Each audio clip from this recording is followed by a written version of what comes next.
Now at 5 a.m. on WKYT this morning, devastation remains in Johnson County this morning, but many are already beginning the recovery process. We'll have more on that coming up in a live report. New information this morning on a Nicholasville shooting investigation. We've learned the accused shooter has a previous arrest and conviction for a violent crime. And a suspect has now been named in Lexington's most recent murder. Tracking, alerting, protecting. This is WKYT This Morning. Good morning to you and welcome in. It's Thursday, July 16th, and we're glad you're with us. I'm Bill Bryant. And I'm Rebecca Smith. Hope you're having a great day before Friday. That's some good news heading on into the weekend on a little bit of a calmer note than we started off the week. Even some maybe hot weather tomorrow, it looks like. Let's check in with meteorologist Micah Harris in our First Alert Weather Center. Good morning. Hey, good morning. Yesterday we finished off the upper 70s, lower 80s. Today we'll be in the mid 80s. Tomorrow right there around 90 degrees. It's getting warmer and warmer as the days move along. And the only way you can do that is to keep the rain on out. When the rain's over you, that's why we've been so cool for this summer the past few weeks, because the rain has just been coming down. You haven't really had that oppressive heat yet. And I don't see it anytime soon. However, it does get hotter as we slide off into your weekend. First Alert Defender Live Radar, not much going on now. Temperatures are in the 60s. It's not a bad feel. 64 degrees in Madison County. We're doing all right. Today's forecast, 84. Now, it gets about 6 degrees warmer than that tomorrow, which puts you right at 90 if you're doing your addition right.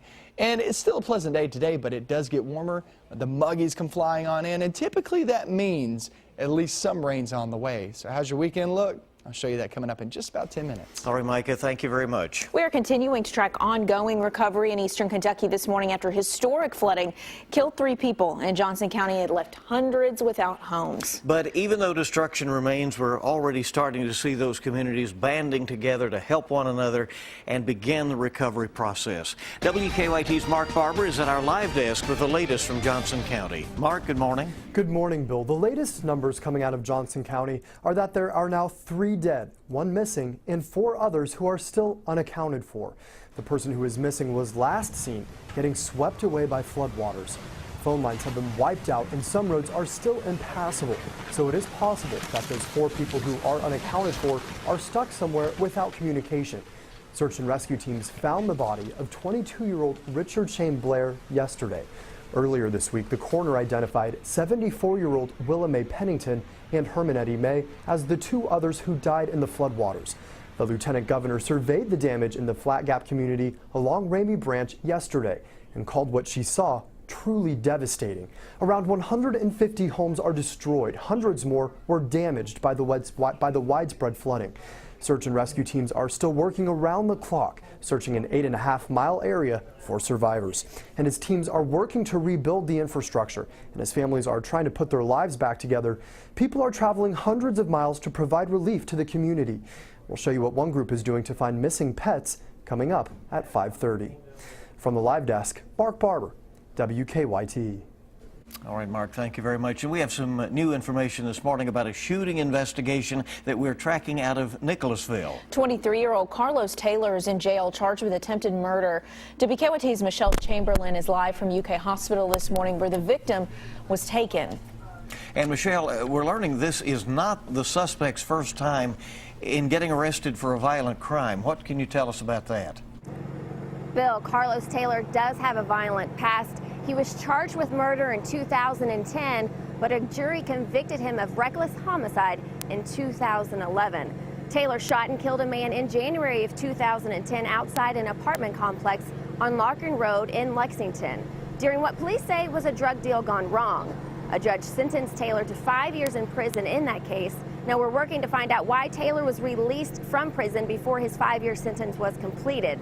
As for this recent shooting, Taylor was arrested last night by police and charged with attempted murder and possession of a handgun by a felon.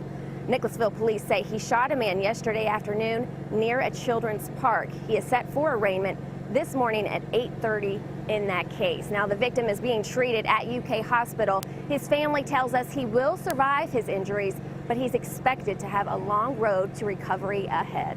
In Lexington, Michelle Chamberlain, WKYT. All right, Michelle, thank you. And a suspect has now been named in Lexington's most recent murder. It's the 12th of this year in the city.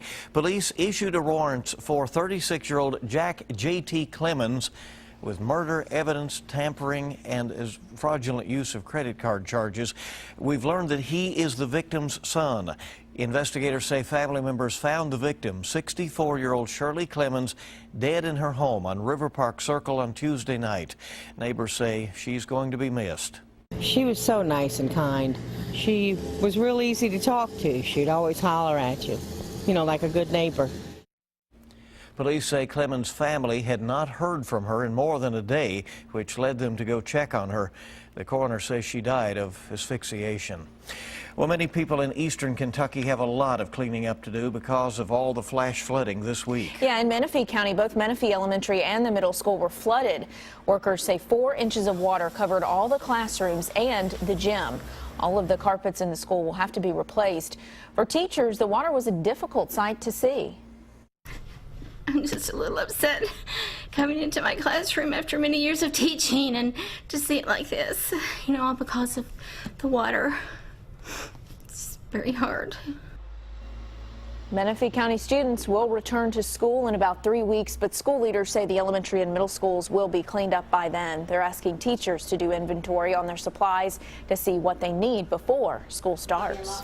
A lot of raw emotion there, and it's obvious as to why. In Morgan County, the storms left thousands of people without electricity.